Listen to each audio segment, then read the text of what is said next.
is officially 5 weeks post-op since surgery, which I can't believe. Time's just flying by. I just saw the doctor and everything went well. I did have some concerns, which he covered.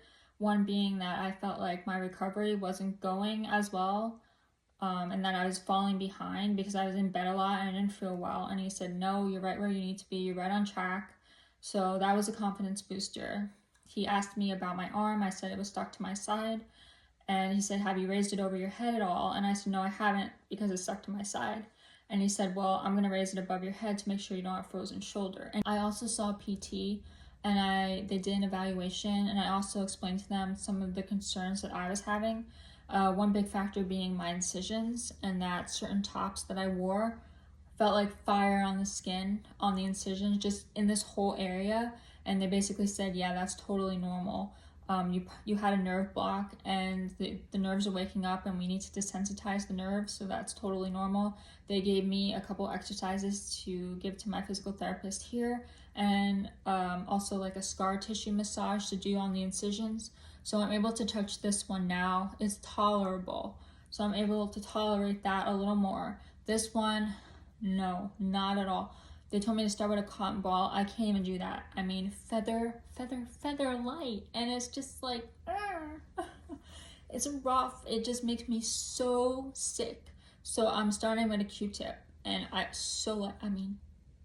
really, really light. And repeat 5 to 10 times, 2 to 3 times a day. Yeah, I can only do one. So, I mean, I hope over time, I'm sure, yeah, it will eventually get better. But it's like, oh my gosh. But I also have to cut myself some slack, my body slack, because they took out the muscles there and the ribs. So, and then another one was dropping everything. She actually said, the physical therapist, do you drop a lot of things? And I said, yes. I said, I dropped stuff prior to surgery, but I'm dropping stuff even more now. And I said, to the point where, there was one point between when I made that 3 weeks post-op video and then to the one that I'm making now. I dropped so many things. Actually, I dropped the cup they gave me, in the hospital. Dropped it so much, it cracked.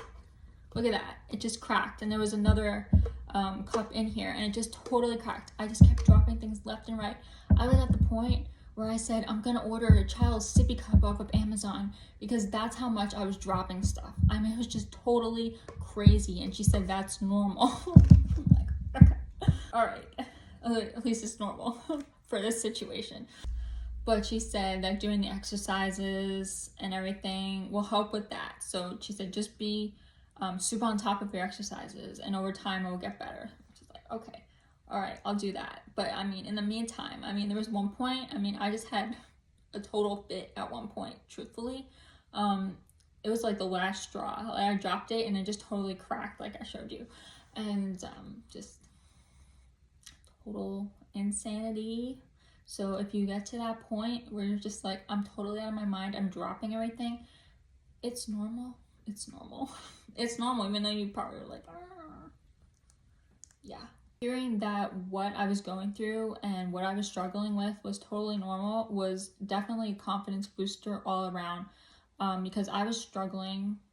Also, I'm off the no-fat diet officially, and I treated myself to a cheeseburger tonight. I'm also going to treat myself to some chocolate, because I've been really craving some chocolate. In the meantime, I will be waiting to get on the roster for PT here.